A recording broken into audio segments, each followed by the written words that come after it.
Dobar dan. Na šta vas asociraju 16-godišnjaci i kako vam oni generalno izgledaju?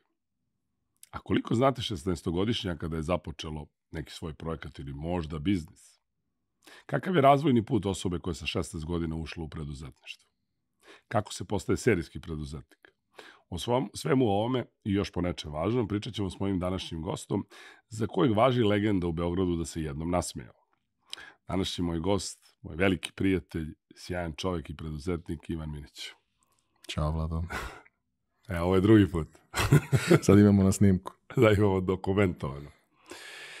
Ivane, šta si ti tu radio sa 16 godina?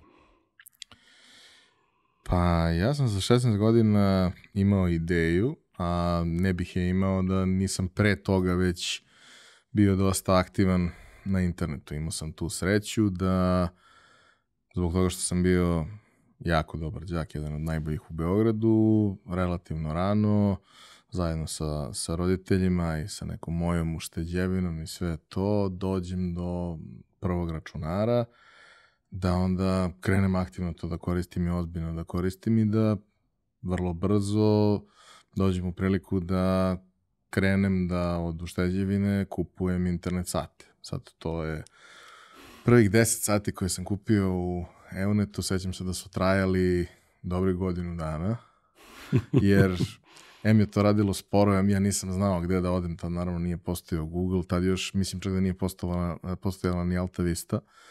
Ja sam bio u nekih prvih 5000 korisnika na Eunetu, tako da sam imao mail na koji mi niko nije pisao i nisu stizali spam mailovi, nije bilo ničega. I ja sam se kačio tako jednom u X da na 10-15 minuta proverim nešto i to je to. Uglavnom u to vreme NBA.com kao nešto što je bilo stvarno važno. Međutim, kako se razvijala i internet infrastruktura i scena i tako dalje, ja sam se relativno brzo kao vrlo još uvek mlad aktivirao na nekim internet zajednicama, forumima, uglavnom tehničke prirode, jer je to ono što me najviše zanimalo. Računari, mobilni telefoni, satelitska televizija, mrežni uređaj i tako dalje. I tu sam bio aktivan, te zajednice su bile za tadašnje uslove prilično velike, na njima se svašta nešto pisalo, bilo je gomila sjajnih ljudi koji su nas, klince, tu učili mnogim stvarima, jer znanje nije bilo ni izbrzo toliko dostupno kao danas. Međutim, ja sam imao i druga interesovanja koja ti ljudi nisu imali. I meni je trebalo mesto na kome mi možemo pišemo o tom ostalom. Dobro, to matična ploča koja da se uzme i koja pasta da se uzme za ovaj procesor, to je u redu, ali kao neki novi film, serija, utakmica za koju navijamo, da li se svađamo pred derbi u Kalču ili tako nešto.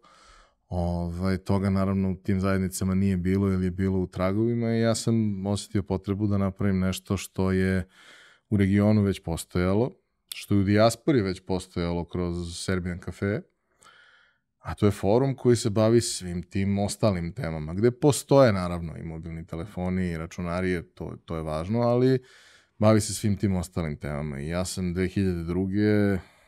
dobio priliku da dobijem prvi koju domen i razmišljao sam dugo koji će da bude i izabrao sam da bude Burek i tada je na Burek koju nastao Burek forum koji je kasnije bio izuzetno veliki, popularan, koji je bio deo jedne od prvih transakcija na ovim prostorima u smislu stranih investicija i tako, svašta nešto. Pa bravo, to je lepo za čuti. Znači, Burek je dobio svoje investitore iz inostranstva, a ti si nastavio da se razvijaš kao preduzetnik. Meni je Burek bio mnogo važan iz nekoliko razloga. Naravno, prvi od njih je bio na tom nekom društvenom nivou, jer sam ja tamo zapravo upoznao gomilu ljudi koji su mi i danas prijatelji. Jer su forumi imali tu lepu osobinu da se mi udružujemo i komuniciramo oko tema koje su nam interesantne, a ne na bazi toga što se krećemo u istim društvenim krugovima i poznajemo se. Društvene mreže su mreža nas i naših prijatelja. U principu, ako postoji 2 zgrade od tebe osoba koja sluša istu muziku, ali nije u istim društvenim krugovima, ti nemaš predstavu da ta osoba postoje. Na forumu taj deo ko koga poznaje nije bio uopšte važan, već to oko kojih tema smo se okupljali. Pa si ti imao svoju ekipu sa kojom komentarišeš sport, a druga ekipa koja možda ima neke zajedničke članove je na temama mobilnih telefona, tehnologije, a treća se raspravlja o politici, religiji, astrologiji, čemu god da je za šta god da su zainteresovani, šta god im je interesantno. I onda je to sa te strane lepo raslo. Drugi deo cele priče koji je bio jako važan i koji je mene u dobroj meri odredio kasnije za karijeru, jeste taj moment da kad imaš obiman, kompleksan projekat, nije uopšte trivialno tehnički ga održavati. A mi nismo imali koga da pitamo. Bilo je nas nekoliko bliskih prijatelja koji smo se zanimali, svako za neki određeni aspekt tehničkog dela priče. Mi smo učili sami kroz to. I nas je taj projekat i još neki koje smo zajedno radili naučio jako puno tehničkih znanja koje su nam kasnije omogućili da i honorarno radimo super zanimljive poslove i kasnije radimo ozbiljne neke poslove i na nekom ozbiljnijem nivou. Dao nam je mogućnost da steknemo znanje u realnim okolnostima koje je bilo vrlo teško steći. Jer ti si mogao i 2001. da naučiš da napraviš sajt. Ali jedna stvar je da naučiš da napraviš sajt, a druga stvar je da naučiš da napraviš sajt koji radi sa ogromnom bazom podataka, pouzdano i efikasno uz veliku posetu. To ne možeš da testiraš dok nemaš taj set okolnosti. Danas ima načina da se to testira i u kućnim uslovima. Tada ništa od tih načina nije postojalo. I kažem, nama je to zaista omogućilo nekolicini nas koji smo se time aktivno bavili, da steknemo sistemska, ozbiljna znanja koja smo kasnije mogli da unovčimo. I u mom slučaju to što sam ja ta znanja unovčio je značilo da mogu da finansiram da Burek pređe na brže servere, na jaču infrastrukturu, da mogu možda i taj volonterski deo posla koji su radili drugi ljudi da povremeno možda nagradim nečim, da li poklonom, da li nekim novcem, nije važno, ali meni je to bilo važno. Bilo mi je važno i što sam kroz Burek naučio mnogo o ispostavit će se kasnije menadžmentu, jer u suštini ne postoji ništa zahtevnije od toga da vodiš tim volontera, jer njima to nije posao. Oni ako to rade i ako su posvećeni, ako im je stalo, ako su redovni, oni to rade zato što veruju u to. A da bi verovali u to, za početak moraju da veruju tebi. Što znači da kad ne znaš kako drugačije to da uradiš, najlakši način da ih vodiš je da ih vodiš ličnim primjerom. Što opet znači da moraš da se trudiš više nego svi ostali pojedinačno. Tako da mnogo lepih stvari sam naučio zahvaljujući tome i mnogo prijateljstava stekao. Jako lepo. Jedan od takvih načina je i moje tvoje poznanstvo. Ono što ja želim da čujem od tebe, što mislim da verujem da interesuje naše slušalce i gledalce, jeste ti se baviš različitim biznisima, baviš se edukacijama, nastupaš na koje kakvim stvarima, slušaju te ljudi, neki plate da te čuju. Ima. Došao si u majici Digitalk koji je tebe i tvojih partnera brand. To je jedna divna digitalna konferencija o marketingu, medijima, digitalu i tako dalje. Kako ti tu uspevaš sve da izbalansiraš? Kako ti uspevaš da se baviš svojim osnovnim poslom, uključen si u neke projekte velikih kompanija, imaš svoja 2-3 mala biznisa, a redovno pišeš na LinkedInu, svake nedelje izađe 2 teksta. Da. 2 teksta, eto, super, za ostale mreže ne znam. Saznaću verovatno. Pojavljuješ se na raznim tribinama, socijalna si osoba, odeš ti u kafanu, pričaš o basketu, fudbalu, Manchester Unitedu i tako dalje. Napišeš 2 knjige. Kako? Pa, nisam mnogo socijalna osoba. Biram da to radim sa ljudima koje volim i generalno izbegavam to u drugim okolnostima. Mnogo često ću dobiti poziv za događaj i zahvaliti se, neću doći. Nekad ću doći jer želim nekog pojedinačno da ispoštujem, ali generalno mene događaj sa velikim brojem ljudi, posebno ljudi koje ne poznajem, prilično umaraju. Druga stvar je kad ja organizujem konferenciju. Ja kad organizujem konferenciju, ja sam u tehnici i mene niko ne dira. Moj stav je dovoljno jak odbrambeni mehanizam da me u principu niko ne dira, osim ljudi koji su mi stvarno bliski.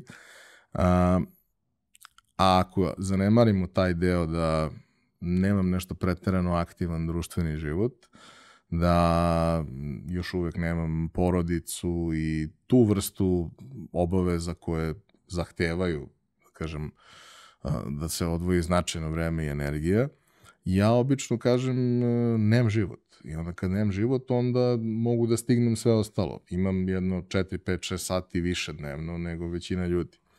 Drugo, ja se zaista trudim da budem efikasan u svemu što radim.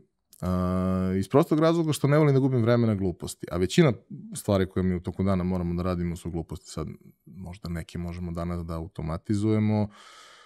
Naravno, svakako neke stvari možemo da delegiramo drugim ljudima.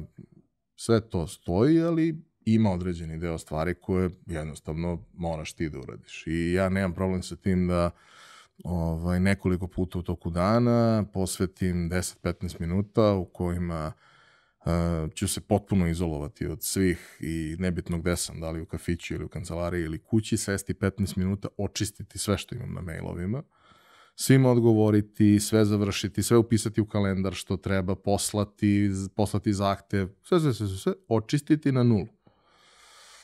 Ok, za 2 sata to više neće biti nula, naravno, ali neće biti ni onih 50 koje su čekali. Tako da, to je naravno jedan od načina. Drugi od načina je, ja dosta gledam da pakujem obaveze unapred 10-15 dana. Ne da svi dani budu full popunjeni, ali da svaki dan ili svaki osim nekih koje sam odvojio da neće imati previše obaveza, da budu lepo složeni od ujutru do popodne sa obavezama, gde ja znam da nekad će to biti do 12 ću imati sastanke, posle toga ću raditi, nekad ću imati možda sastanke i do 4-5 popodne, nekad možda i duže, ali ako odradim jedan dan da imam sastanke do 8 uveče, onda ću verovatno imati 2 dana u toj nedelji gde sam potpuno fleksibilan i slobodan. Ali vodim se od starta time i mislim da je to velika razlika u pristupu u odnosu na većinu ljudi koji počnu da planiraju onda kada više ne mogu da dišu. Ja planiram od starta.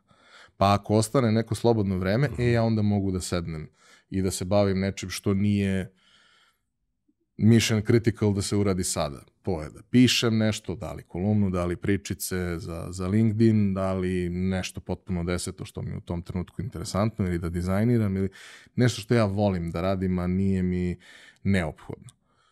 Zato što stalno gledam da dobro organizujem svoje vreme, tih džepova sa slobodnim vremenom ima dosta, a kažem, nekada i kad sam umoran, to što mi je ostalo nekoliko sati da se bavim nečim što volim, a što ne moram da radim, mi vraća neku energiju, vraća mi neku svežinu i prosto ja sam relativno davno osetio potrebu da neke stvari kažem ili stavim na papir. Kada ih kažem, oni koji su bili prisutni su ih čuli, ako ima snimaka, obično nema, možda može i neko naknadno. Kada ih stavim na papir, pa makar i digitalni, one ostaju negde trajno.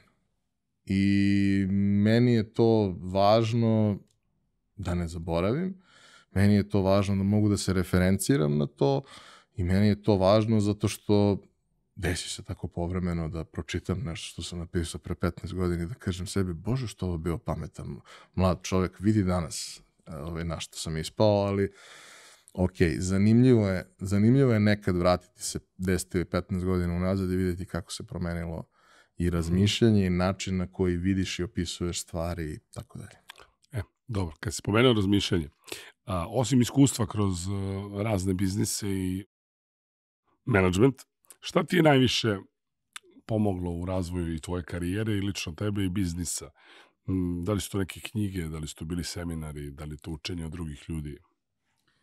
Pa svaka od tih stvari i čitanje i gledanje i slušanje ljudi i interakcije sa ljudima i činjenica da sam ja bio izložen mnogim zanimljivim prilikama u životu i upoznao razne neke neobične ljude i u suštini mislim da je najvažnija stvar to što mene svašta zanima. Mene zanima mnogo više stvari nego što zanima normalnu osobu. A kada me nešto zanima, onda upravo ti periodi sa manje posla ili sa slobodnim vremenom služe da ja istražim to što mene zanima. Ja sam dosta temeljan u tome. I generalno dosta dobro pamtim. Možda ću da zaboravim ako smo se dogovorili da se vidimo za 3 nedelje na sastanku u 1, to ću da zapišem. To ne želim da pamtim jer mnogo lako ću zaboraviti tako neku stvar. Ali ako sam odslušao ili pročitao knjigu o nečemu što me je zanimalo, ja 15 godina kasnije se vrlo dobro sećam te knjige. Možda se ne sećam formule za izračunavanje nečega, ali to se lako nađe kad znaš šta tražiš.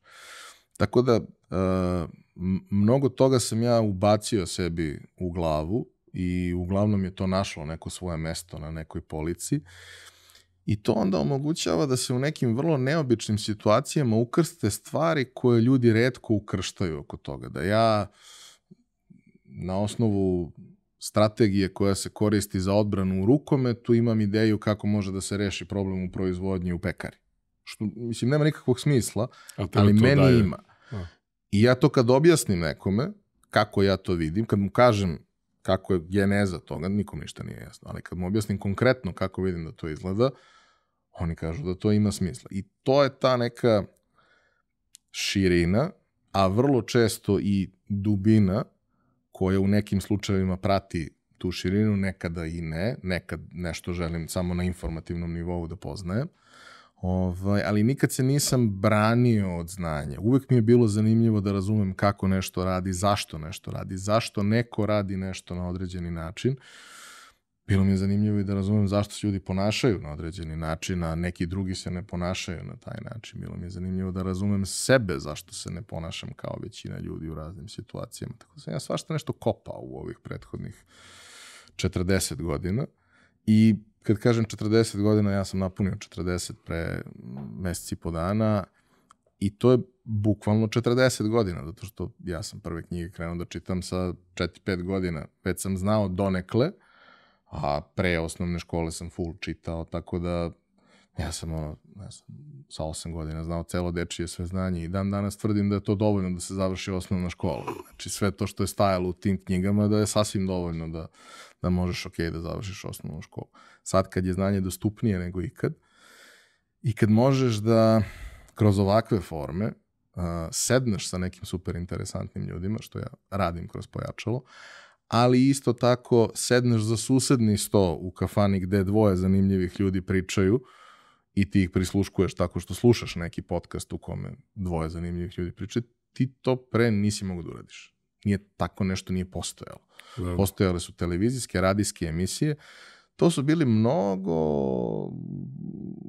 formatirani, planirani formati u kojima ti imaš 24 minuta da kažeš gomilu stvari i u stvari ne kažeš ništa jer moraš da paziš da te i baka iz Vlasotinca razume, a i doktor nauka i onda na kraju to sve bude neka vrlo tanka sarma, a ovdje imaš ljude koji baš ozbiljno i duboko ulaze i pričaju neke stvari i ti, ako te to zanima, ako ti taj način konzumacije sadržaja odgovara, meni odgovara, možeš sate i sate materijala da u praznom hodu nedeljno slušaš i ja to slušam ili kad sam u nekom to praznom hodu vožnji između neke 2 lokacije ili kad radim nešto što ne zahteva mozak. A dosta često radim stvari koje zahtevaju da se, ne znam, neki materijal presloži, neki mail napiše, tu nema nešto mnogo razmišljanja vrlo često.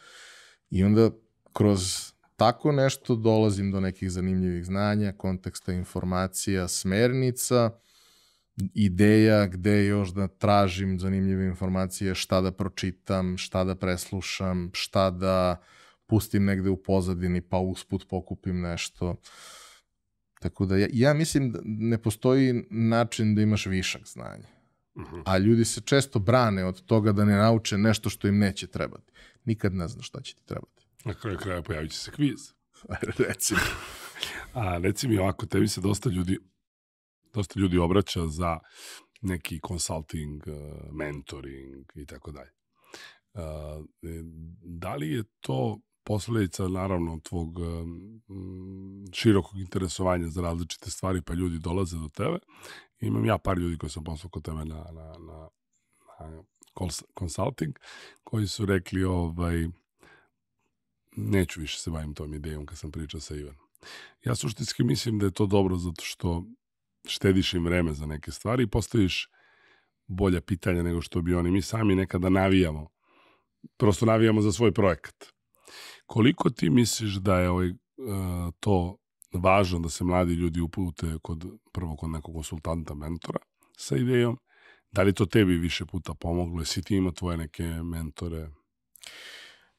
Za većinu ideja koje sam imao i realizovao nisam imao konkretnu osobu koju sam pitao, savjetovao se i tako dalje. To su uglavnom bile neke moje inicijative, one su imale svoj put koji je možda mogu da bude kraći, manje bolan, da sam imao neko. Međutim, za razne projekte koji su se dešavali u međuvremenu, imam ljude sa kojima diskutujem, savjetujem se na različite teme i to mi jeste definitivno značilo. Najviše mi je značilo u onom periodu kada je i počinjao burek i sve što sam imao neke starije kolege koji su bili ti nervozni programeri koji nemaju vremena ni za šta i užasno ne vole kad im postaviš glupo pitanje koje si mogao da izgooglaš, ali moje pitanje nikad nisu bila glupa. I onda su svi oni, skoro svi, gotovo uvek odvajali neko vreme za mene i mnoge stvari mi drastično skratili i sa mnogima od njih sam ostao prijatelj dan danas, neki nažalost nisu više sa nama, ali mogu da kažem da je tu bilo sigurno 10 ljudi koji su nesrazmernu količinu vremena ulagali u mene samo zato što im nisam postavljao glupa pitanja. Što sam im postavljao stvari koje su i njima bile zanimljive za razmišljanje između ostalog. Ono što se najčešće dešava kada ljudi dolaze kod mene, a obično je to po ličnoj preporuci, sve ja se ne oglašavam u tom smislu, da pričamo o njihovoj biznis ideji ili da im pomognem u realizaciji i slično. Ono što najčešće vidim je da se ljudi zaljube u svoju ideju. Što nije nužno loše. Lepo je da si ti zaljubljen u svoju ideju, ali problem sa zaljubljenošću jeste da ti malo imaš ili mutno, ili iskrivljeno, ili neprecizno sočivo. Pa to što gledaš ne izgleda zapravo onako kako u realnosti izgleda. Najčešće. I ja onda pitam neke stvari koje u principu ih niko neće pitati ako prethodno nema neki svoj biznis pokrenut. I najčešći problem koji imamo je ko će tebi za to da da novac i zašto tebi, a ne nekom drugom ko to radi i da li stvarno misliš da to vredi toliko koliko si ti projektovao da vredi jer tebi toliko treba, a ne to nije tržište ti reklo da su oni spremni to da daju. I onda to malo ljude obeshrabri. Bilo je naravno slučajeva i nije ih bilo malo u kojima neko dođe prvi put i ja ga ugasim. Dođe drugi put i ja ga ugasim. Treći put dođe i svaki put bude malo bolji. I evo, pre nekih 1.5 dana sam imao situaciju sa bliskim, dragim prijateljem koji je sigurno 10 puta došao i 10 puta sam ga ugasio. A je nastavio da dolazi. I došao je pre 1.5 dana, rekao da ima ideju, ja sam rekao dobro, idemo na doručak, zna se gde idemo na doručak, seli smo, ispričali smo se, on mi je rekao svoju ideju, ja sam ga pogledao, nasmeo se i rekao to je to. I on je otprilike kao onom vicu, šta se sad radi? Pa rekao ništa, sad kreneš.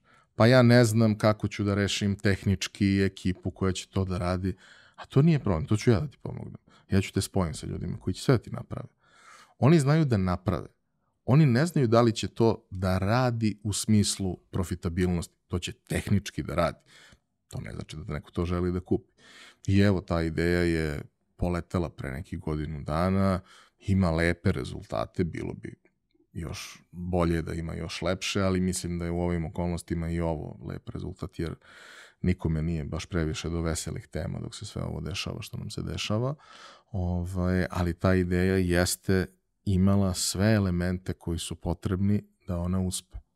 To nije garancija, ali mnogo dobra polazna pozicija. Da. mislim da su te stvari važne. Mislim da je važno ljudima reći otvoreno šta misliš. Mislim da je važno ljudima reći otvoreno kad te pitaju šta misliš o ovom proizvodu koji je za tinejdžerke, ne znam, nisam ciljna grupa. Jel ti ličim na tinejdžerku? Ne znam šta je njihov rezon. Mogu da ti kažem neko moje iskustvo sa sličnim publikama, šta može da bude problem, šta može da bude dobro. Ali zar nije jednostavnije da odeš i pitaš 50 tinejdžerki i popišeš šta su ti rekli. Ok, malo će da lažu i malo će da bude iskrivljeno kao i sa svakom publikom kad pričaš, ali imaćeš neki osjećaj. Jer ni ti nisi tinejdžerka koji me to pitaš. I onda većina, nažalost, kolega koji se bave i marketiraju za tu vrstu usluga, za poslovno savjetovanje i slično, ne žele da te obeshrabe, vrlo često žele da te bez ikakvog osnova ohrabre da uđeš u nešto što je potencijalno katastrofalno i vrlo često samo razmišljaju o tome kako da te zadrže što duže, da budeš na nekoj mesečnoj pretplati jer to je sigurna kinta. Ja nisam u tom fazonu. Ja mislim da ne moram da uzmem nikakav novac, a ako radimo nešto što za obe strane ima smisla, onda mi je okej da budem ili plaćen, ili možda i deo projekta, ili nešto tog tipa, ali samo onda ako ti znaš i osjećaš da ja stvaram neku vrednost, iako ja osjećam da stvaram vrednost. Jer ako bi ti kažeš, ali meni je ovo jako vredno, ali meni nema nikakvog smisla, nećemo se dogovoriti. Ja ću ti dalje pomoći. Jer mislim da je važno da pomažemo ljudima ako nas to ništa ne košta, možda malo vremena. Ali neću se investirati u to na način koji bih da je to nešto što za mene ima smisla. Ok, ovdje ćemo napraviti završetak ovog dela sa najavom nastavka za iduću nedelju. Iduće nedelje ćemo pričati o Ivanovim konferencijama, to je konferencijama Digitalk u Zrenjaninu, Nišu koje se održavaju, gde se mogu čuti razne kvalitetne stvari, upoznati divni ljudi i o onome što je svima sada, da kažemo, hype se pravi oko toga. Tema je u svakom kafiću, čak i na parastosima, a to je veštačka inteligencija.